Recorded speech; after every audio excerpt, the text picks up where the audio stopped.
all of you. And I want to just remark about Marcus, first of all. I think it's an understatement to say that Marcus has your back here in Thunder Bay Rainy River riding. He is a persistent, gritty person who knows how to get things done. And I say that with a high degree of respect, because that's what it takes actually to get attention here in Northern Ontario. And not just obviously in terms of funding, but in advocating for the voices of people who live here. And so I'm really proud to serve with Marcus, and I'm really always amazed at his ability to say the hard things in a room that sometimes other people are afraid to say. And that is an asset and a quality in a member of parliament that can't be understated, especially in a partisan system where sometimes, and you all know this, groupthink can really set in, and Marcus is never a victim of that. So you should be so proud of the persistent representation that he provides this area.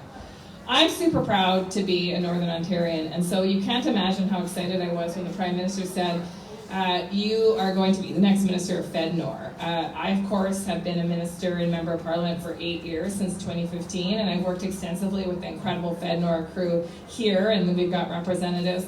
I was always really proud of the work that FedNor did on economic development for our region, but it was a real honor to be asked to be the minister, because I knew that even though FedNor was doing amazing, amazing work, that we could even make it better. And money is one aspect of it, of course, and we've seen some increases in some spaces, but also the autonomy of FedNor. FedNor in previous years was a part of a department, and it's now its own independent agency. And that is really a testament to Northern Ontario Liberal MPs who fought for that.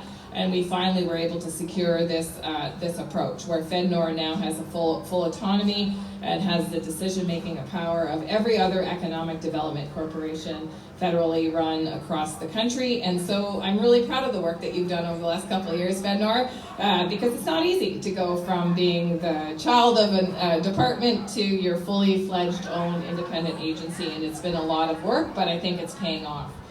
I think that, when we think about Northern Ontario, and Marcus kind of touched on it, we've always been really vulnerable in Northern Ontario because of our reliance on one or two big sectors. We talk about mining, we talk about forestry, we talk about pulp and paper. I represent Thunder Bay Superior North that has a very similar story, where there are communities that are almost entirely reliant on one sector for the good jobs and for the quality of life that we come to appreciate. And that's why I think the work of FedNor is so important, because it actually allows our communities to diversify. And of course, we invest in some of those big industries, like mining, for example. We're on the cusp of hopefully some development in the Ring of Fire. FedNor is playing a lead role in that work to help make sure that we can move forward on something that all of us have talked about and thought about for a very long time. But we don't put all our eggs in one basket anymore in Northern Ontario, and that's because we've learned, I think, as a region, that we need to diversify our economies, and we need vibrant downtowns like the one you see today that is hosting this lovely market, and that we need to not just have good jobs that are really solely focused in one sector, but that we actually can provide and attract opportunities for families to come that are experts in tech development, that are healthcare sector workers, that are innovating in a variety of different ways, and that we can strengthen the small business landscape that makes these communities, our communities, actually fun to live in. It's not just enough to have a good paying job. It's also important that we have communities that are vibrant and that not just attract people, but keep people, especially with families. And that's how we build things up. So today, including the amount of money that Marcus spoke about, the Government of Canada through FedNor is investing $1.6 million in municipality-led projects on the region.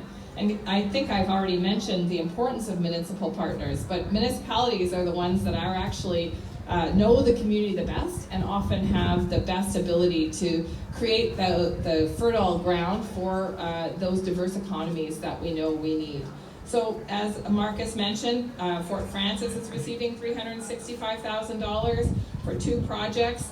One, a study that will look at repurposing the biomass boiler and decommissioned heat and power generating station at the closed mill, and a strategic plan that will help identify new economic development opportunities and help prioritize investments.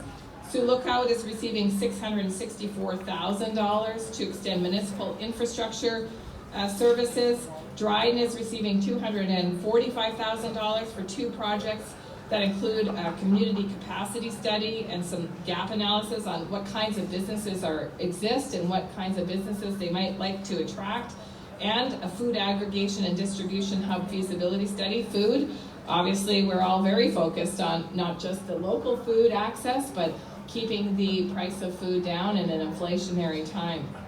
And Rainy River is receiving, as Marcus said, $217,000 to keep that amazing regional economic development officer for 3 years.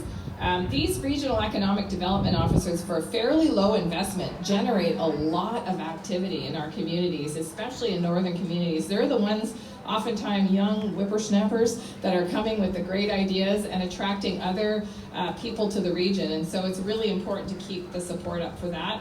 FedNor is going to receive $90,000 for the development of a strategic planning process for 5 years. And lastly, I hope I'm going to say this right, Mackin or Mackin? Did I say that right? Machen? Machen. Okay, good. I've never been to Machen.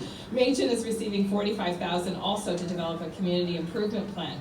So you can see the theme here. This is about keeping our communities vibrant and strong and forward-looking so that we can actually continue to attract people to the north and stop that population decline that we have seen in our boom and bust experiences here in Northern Ontario. We want jobs in our communities to be good paying jobs. We want communities where people have confidence that they can raise their kids and that there'll be a good school for them to go to, and that there's going to be community opportunities for them to participate as they grow so that they can actually reach their full potential and give back to the next generation. So I just do also want to talk about, just for a moment, some of the other investments that we're making to try to help with the cost of living. We know that inflation's really been challenging for people, that it has driven up the cost of food. You've heard a lot about our new $10 a day daycare centers that hopefully will see more and more spots available across Northern Ontario. That's really reducing costs for families of young children. We have the dental program that is taking the next steps hopefully this year, and certainly right now it's helping families in need to access healthy dental care and take a bit of stress off parents' minds. You probably, if you're eligible, and for families that are low and middle income, will have seen the grocery rebate that just came through. And of course, the Canada Child Benefit. You know, when we took office in 2015, we had a poverty rate of 14% across this country. That means 14% of us Canadians were living in poverty and struggling to put food on the table. And since 2015, even with the pandemic, even with the recession, that poverty rate has been reduced to 7%. So we've cut that poverty rate in half over 8 years. Do we have more to do? Not a question. Absolutely, we have more to do. And we have a lot of work to do to get through this inflationary time. But the progress is in the numbers, folks, and I'm a data-driven person, and so we've got to keep working together. This is how we get through these tough times. As Canadians, we know that. We're a rigorous bunch here in the north, and we're going to help each other out until we get through this tough time, and FedNor is going to be with us all the way. So